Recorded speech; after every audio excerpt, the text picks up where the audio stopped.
মহাভারতের মহাকাব্যিক যাত্রায় আরও একবার স্বাগত। এর আগের পর্বের ভিডিওতে আপনাদের সঙ্গে শেয়ার করেছি ধৃতরাষ্ট্র পাণ্ডুর জন্মের কাহিনী। আজকের এই ভিডিওতে আপনাদের বলবো তাদের বিবাহের গল্প। এই কাহিনীটি নেওয়া হয়েছে মহাভারতের আদি পর্বের সম্ভব পর্বাধ্যায় থেকে। ধৃতরাষ্ট্র ছিলেন জন্মান্ধ হলেও তিনি ছিলেন প্রবল বলশালী। পাণ্ডু ছিলেন অত্যন্ত পারদর্শী একজন ধনুর্ধর, আর বিদুর ছিলেন সর্বশ্রেষ্ঠ শাস্ত্রজ্ঞ এবং ধার্মিক ব্যক্তি। ধৃতরাষ্ট্র জ্যেষ্ঠ হলেও জন্মান্ধ হওয়ার জন্য তিনি রাজা হতে পারলেন না, আর বিদুর তিনি শূদ্র মাতার সন্তান হওয়ার জন্য তিনিও রাজা হতে পারলেন না। তাই রাজা হলেন পাণ্ডু। এরপর ভীষ্ম তিন ভাইয়ের বিবাহের ব্যবস্থা করতে লাগলেন। ভীষ্ম খবর পেলেন যে গান্ধার রাজ্যে সুবল রাজার এক কন্যা রয়েছে, যার নাম হলো গান্ধারী। বর্তমান আফগানিস্তানের উত্তর পশ্চিম এবং পাকিস্তানের পূর্ব দিকে ছিল গান্ধার রাজ্য। সুবল রাজার সুন্দরী কন্যা ছিলেন গান্ধারী। তিনি মহাদেবের থেকে বর পেয়েছিলেন যে তিনি শতপুত্রের জননী হবেন। যখন ভীষ্ম এই কথা জানলেন, তখন তিনি বিদুরের সঙ্গে আলোচনা করে গান্ধারীর সঙ্গে ধৃতরাষ্ট্রের বিবাহ স্থির করলেন এবং বিবাহ প্রস্তাব পাঠালেন গান্ধারের রাজা সুবলের কাছে।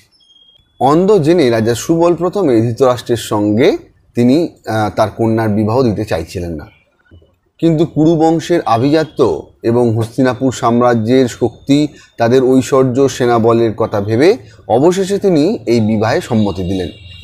গান্ধার রাজ্যে আয়োজিত বিশাল রাজকীয় বিবাহ অনুষ্ঠানে গান্ধারীর ভাই শকুনি তিনি নানা ধনসম্পদ, স্বর্ণমুদ্রা ইত্যাদি দিয়ে নববিবাহিত দম্পতিকে বিদায় জানালেন। গান্ধারী তার অন্ধ স্বামীকে সম্মান জানাতে চোখে কাপড় বেঁধে স্বেচ্ছায় অন্ধত্ব গ্রহণ করেছিলেন। যদুবংশীয় একজন রাজা ছিলেন সুর। সুরের পুত্র হলেন বসুদেব, যিনি শ্রীকৃষ্ণের বাবা।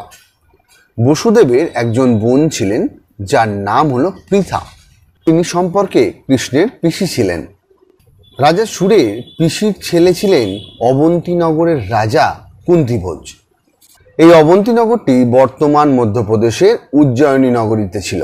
যাদব রাজা কুন্তিভোজ তিনি নিঃসন্তান হওয়ার কারণে রাজা সুর তার কন্যা পৃথাকে দত্তক কন্যা হিসেবে দিয়েছিলেন কুন্তিভোজকে।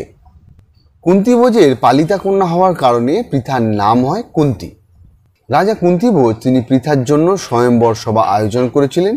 সেই স্বয়ম্বর সভায় কুন্তি নিজের স্বামী বা ভর্তা রূপে পাণ্ডুকে গ্রহণ করেছিলেন এবং পাণ্ডুর সঙ্গে কুন্তির বিবাহ হয়েছিল।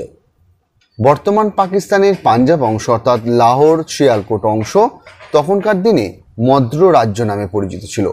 এই মদ্র রাজ্যের রাজা ছিলেন শল্য। শল্য রাজার কন্যার নাম ছিল মাদ্রী। রাজা পাণ্ডু দ্বিতীয় বিবাহ দেওয়ার জন্য ভীষ্ম শল্য রাজাকে নানা স্বর্ণমুদ্রা, গজ, অশ্ব ইত্যাদি যৌতুক দেন এবং শল্য রাজার কন্যা মাদ্রীকে নিয়ে আসেন হস্তিনাপুরে। তারপর হস্তিনাপুরে রাজা পাণ্ডুর সঙ্গে মাদ্রীর বিবাহ সম্পন্ন হয়েছিল।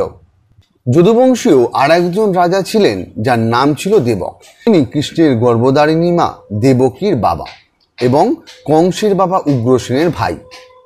রাজা দেবকের একজন শূদ্র স্ত্রীর গর্ভে এক সুন্দরী কন্যার জন্ম হয়েছিল। সেই সুন্দরী কন্যার সঙ্গে ভীষ্ম বিদুরের বিবাহ দিয়েছিলেন। মহাভারতের আদি পর্বে বিদুরের স্ত্রীর কোনো নাম কিন্তু উল্লেখ পাওয়া যায় না। দর্শক বন্ধুরা, এই ছিল ধৃতরাষ্ট্র, পাণ্ডু এবং বিদুরের বিবাহের কাহিনী। দর্শক বন্ধু, কেমন লাগলো আজকে এই ভিডিওটা অবশ্যই নিচের কমেন্টে লিখুন। সেই সঙ্গে ভিডিও নিয়ে কোনো মন্তব্য থাকলে বা কোনো ইনফরমেশন আপনাদের কাছে যদি থাকে সেটাও কিন্তু কমেন্টে লিখে অন্যদের সঙ্গে শেয়ার করুন। দেখা হচ্ছে আগামী দিনে এরকম একটা নতুন মহাভারতের এপিসোড নিয়ে।